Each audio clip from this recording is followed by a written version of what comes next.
Mm. You have this song Heart of Gold. This was something that stood out to me. You say, I'm sorry that I wasn't there to hug your mama at the funeral. Yeah. I didn't cry. I didn't even feel the pain. Then it hit me all at once when we talked about it yesterday. Yeah. Walk me through who that was Yeah. and what happened there. When I was young, when I was like 12, 13, I had a friend. His name was Diomi. My friend Brian, you know Brian. Mm-hmm. Him and I and Diomi were just great friends, and we spent a lot of time together. And he was awesome, dude. He was a lot like me. He was like a very sensitive dude, and just like I really, really connected with him. And when I was 15, obviously I got signed, started making music, and went off and started touring. And then him and Diomi and I just kind of started to disconnect. And I don't know exactly how old I was, but I think I was about, I was like probably like 15, 16, 17. And Brian, would call me and say like, hey, he would say, Diomi's gotten into drugs and stuff. And just thinking about his mom. His mom's name is Gail. And, hoping that she sees the beauty and the story of talking about him, and I hope it's okay. But, when I was like around 18, Brian called me one day and he said, hey man, Diomi, he passed away in his sleep last night. And, he overdosed. And I remember when I heard it, Brian was on the phone crying, and I was just kind of like somewhere on tour, and, I just like felt numb. Like I didn't really feel anything, and just like hung up, and I just kind of went on with everything, and time just went on. And sitting in the studio about, 3 months ago, and I keep hearing this kind of title, it's Heart of Gold. And I'm like asking myself, like, what is this song about? What is this song about? And Scott, who I make a lot of music with, he looks over at me and he goes, didn't you have a friend who passed away from an overdose? And the second he said that, Brian was in the room. Brian goes, you talking about Diomi? And the second he said Diomi's name, it just like hit me. Like years of like not processing it just like all hit me. And we sat there and sobbed. And the song, man, it was a hard song to write, and it just felt like a letter. It felt like a letter to my friend that I never got to, the things I never got to say to him. And, I imagine that like when you die of an overdose, especially as someone as sweet and kind and loving as him, like you kind of wake up wherever you wake up, and there potentially is this moment of like, what happened, Not that he needs it, but it just felt like a good opportunity to just be like, hey man, we love you, and you had a heart of gold, and we're down here thinking about you. And it's one of my favorite songs to play, man. It just is, it's just this beautiful golden light, and he is just like this super swaggy dude, and it just like, and it holds his energy. And it's just like every time we play it, I just imagine this huge golden light beaming up from the place we're in, wherever he is, just reaching him. And I love that song. You want to play a little? I could play. I could play it for you on the song on the phone after. But man. No, I love that song as well. I was intrigued because that wasn't something I was aware of. Yeah, it's funny, man. Like how these things are when you're open to the truth and what wants to come out of you and what wants to be made. It's unexpected, and it was extremely healing. It's still very healing to just like sing that song out to him every time I play it now. Have you played it for his family? I haven't actually. I have to go back to Pickering and play it for his mom. Yeah. How do you think she'll react? Yeah. I don't know. I think she'll love it. She's an amazing human being. I always had an amazing connection with her, and So I could see her just like, she's just a badass, just totally rocking to it and loving it. And yeah, special family, special human. Yeah. It's nice to immortalize it in a song and It is. immortalize him. Yeah. Yeah, it is. It is. Really, really nice. I never wrote about death in that way before. So yeah. Was it a process of forgiving yourself for not having felt it? Yeah. Walk me through that. That was a lot of it. A lot of it was the guilt for not reaching out, or the guilt for not being there for him, or even more so just the guilt for not being at his funeral and seeing his mom and all this stuff. But music has this funny way of healing in a way that other things can't, so yeah, can't wait to play for his mom, honestly. I can't wait as well. I can't wait for you to tell me how that goes. I will. Can imagine it just being like this really special moment. And I think, it's so human that there's so many things we go through that we're not ready to process something yet. Yeah. And then we feel guilty that we weren't ready when we almost feel we needed to be. Yeah. But then you realize that actually when you were ready to process it, something more beautiful came from it for everyone. Mm-hmm. I think I spoke to you about him, but one of my monk friends passed away from cancer. My closest friend during my time in the monastery passed away a couple of years back. He was maybe a year older than me, had colon cancer. And I couldn't go back to see him because it was the pandemic when it happened. And I couldn't fly back. I couldn't be by his side. I couldn't be there with him. And in the last few weeks to months of his experience of it, he wasn't even in a place to do like phone calls or, and I spoke to him 3 days before he passed away on the phone, and he was like crouched over because he was in so much pain physically. And so I couldn't even look at him. And I always carried that as like, I wasn't there by his side. I should have been, I could have been. And it's been something that when I was listening to it and I heard that, that's what I was thinking about. Yeah. It's strange because you kind of bury it until you're ready to look at it. Yeah. And sometimes you don't even know if you're ready to look at it yet, like what part of it. And I agree with you. I think music's the only thing that can get in there, get into that complexity of it. Yeah, grieving is just a complex thing, probably lasts a lifetime, It's beautiful that it came to you in that moment and that you were able to. Yeah. Yeah. I'm glad you related to it, man. Yeah, no, I mean, I relate to it in so many ways. I mean, even grieving, like, I think grief also we talk about, obviously this is talking about the loss of a friend and mine too, but I think grieving is also like, I was at my sister's wedding last year, and my sister's one of my favorite people on the planet, my best friend. She knows everything about me. She's 4.5 years younger than me. We have similar sister vibes. Yeah, same with mine. Yeah, she's just like, I love her to bits, and she's like my little brother actually. Yeah, that's how unfortunately she's been treated by me. But I was at our wedding last year, and I left the UK. I left London 8 years ago now, and we've kept in touch and we've kept our relationship. Like, we're as tight as ever, so it hasn't been affected. But it was really funny because I was at her wedding. And I was just like sobbing the whole time.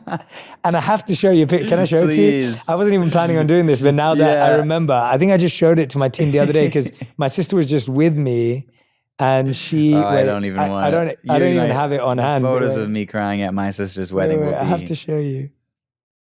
It was just sorry, I wasn't prepared for this. That's why it's genuinely in the moment. I'm trying to make sure that I have it.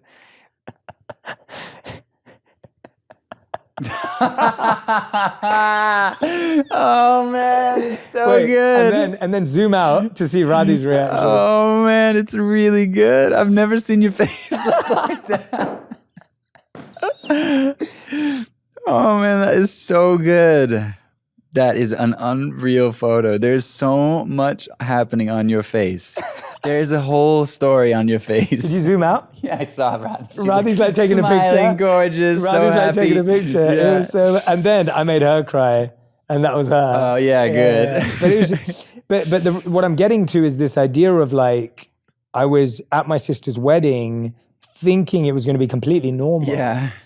And it wasn't. Yeah. Because I started to realize that when I left London, I had to switch off part even of, though I was connected with her and part I of loved you. her and we talked all the time, there was a part of my emotional connection to my family Yes. that I had to turn off Yeah. because if I thought about it every day in New York and then LA, Yeah, you couldn't do it. I couldn't do Yeah. it because I didn't have any family and friends in New York and LA, and I didn't know how my life was going to go, and I didn't know what I was going to do, and I was like, if I stay too connected emotionally, I'm going to have to run back. Yeah. And then I remember I went back to my house, my parents' home, where me and my sister grew up, and it was the first time she wasn't there. And I last Christmas, like I felt like I was Alone. fully alone, Yeah. like and it was so strange because I was like, what is going on? And Yeah. it was all these feelings I'd denied or put away or hidden from myself because it was too uncomfortable to go there. And they all just came up with my sister leaving and getting married and all the rest of it. And so I think grieving also is also the loss of a former life, the loss of a former self, the loss of, there's so much to it that I think you bring up in that song that at least it got me thinking about. So. Yeah. Grief is a really, really complex, interesting thing. But yeah, that's beautiful, man. I love that photo so much. I'll send it to you. Yeah, after. please do. I'll send it to you afterwards. That's so good. I wanted to talk to you a bit about, and I hope you don't mind we're doing an album tour because I think it's to me, I always get happy when I can, your music's so healing for me. And I know it's going to be so healing for people. Actually talk to me about that because you had 15 fans in here last night. And that was the first time you played this album to them. I wasn't here for that. So I want to hear about, what was that like? It was really special. It was just like so, it was my first time really telling the story of all the songs, and it was just a sobbing fest. Everyone was sobbing and everyone was crying. And it's just another reminder that like greatness is not one person. It really is just so many things happening and aligning to make something special. It's like the end of the night, like when I look around, I'm like, oh, the candles are lit and like all the people in the room, the fans in there, like the friends who've come, like our friends who are amazing chefs who've come and made this amazing meal for them. And like there's flowers around, like, I didn't do any of this. And my band, like there are all these humans who are so amazing, who come together to make something special happen. And when you like make room for that and give space for that collective effort to be felt, oh, it was just like, and on top of that, just like the album itself, we put so much effort into just the stories and the truth of it that I felt like my job was so easy. All I had to do was represent the song. All I had to do was speak the truth of what we wrote about and perform it that way and move on. Like there was the greatest show ever was already wrote before we started, and I just had to step into it, and I think that's such a representation also just of like, for me, like as a performer, like I have had a really hard time, when I am carrying the weight of everything on my shoulders, when I'm telling myself this being fantastic all comes down to me. If I'm not fantastic, it all doesn't matter, which is not true at all. And the more I take that weight off of me, the more fantastic it becomes. And B, when the art I've chosen to create comes from such a truthful place, the show you play is so much easier. It just like, it supports you. It feels like you just have the lift of the truth, and you can't rush that stuff at the end of the day. You cannot rush art and music, and you have to really allow it. And the fans last night, they were like, hey, at the end of the show, they were like, hey, like if this is the type of music you come back with, take as much time as you need. And so it was so sweet. That's beautiful. Yeah, it was so special for me. Yeah, I feel like when I'm listening to this album, it feels like I'm listening to a friend talk to me about what they've been going through. Yeah. Like we're catching up on a call. Good. And I'm listening to a friend just hearing about what's going on in their life and how they're thinking about it. Good. That's right? Perfect then. But that's how, and I feel like it's so beautiful, and it's obviously so hard to do because you're doing it at, everyone's feeling that way. And so that's not easy. Yeah.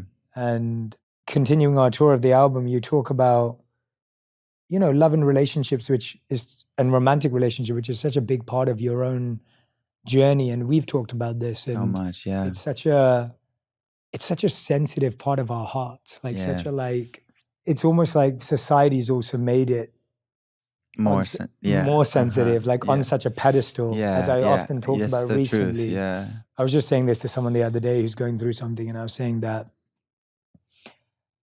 they've always overvalued and overweighted romantic love instead of just general instead of love. the general love. Mhm. And you know, in your song In Between, you say, if I'm not all in, then I'm all out. And it's never gonna happen if it doesn't happen right now. If it doesn't end with a ring, is it just sex? If it isn't black and white, then it's on to the next. I mean, can't think of how many people can relate to that experience. Yeah. And how many people, when they hear that, are gonna think, that's my life, that's me. Yeah. Walk me through what you're experiencing, what you're going through when you're writing that. And yeah, for me, I'm definitely one of those people who has put way too much weight on the romantic part of love. Doing that has done many things. It suffocated love. It has closed the door to any other kind of love that I could be receiving. I guess there came a point over the last couple of years where I was just like, I realized life is hard. Like this thing is too long and too hard to like not just be open to the love that's in front of you, asking to be received right now, you know? And that was kind of what I was writing about there isn't it enough just to have someone share a moment with you of love? And it's hard at first because it's like it's really vulnerable to like allow that, because all the things come in is like, is this romantic? Is this and is this going to be forever? What does this mean? You know, is this weird because you're with someone and we're having a beautiful connection? What does that mean? Is this bad? Is this wrong? And all of that can exist at the same time, and it's okay. And when you start making more space for all that complexity to exist, like you start to realize, wow, there's a lot of opportunity for me to feel love every day. And I have noticed that my fixation on romantic love has dwindled, and I've just been so much more, you know, I guess generally feeling that empty space of love fill up. And that's just because I think I'm more willing to receive it from more places, you know?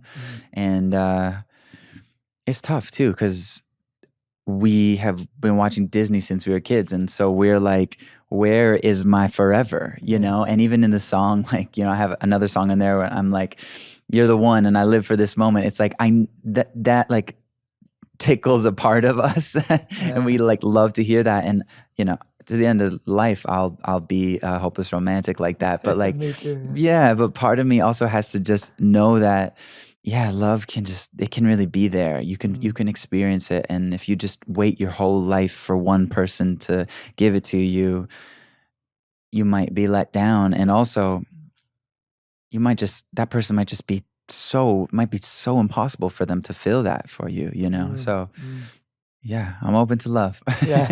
That's what I'm saying. Yeah.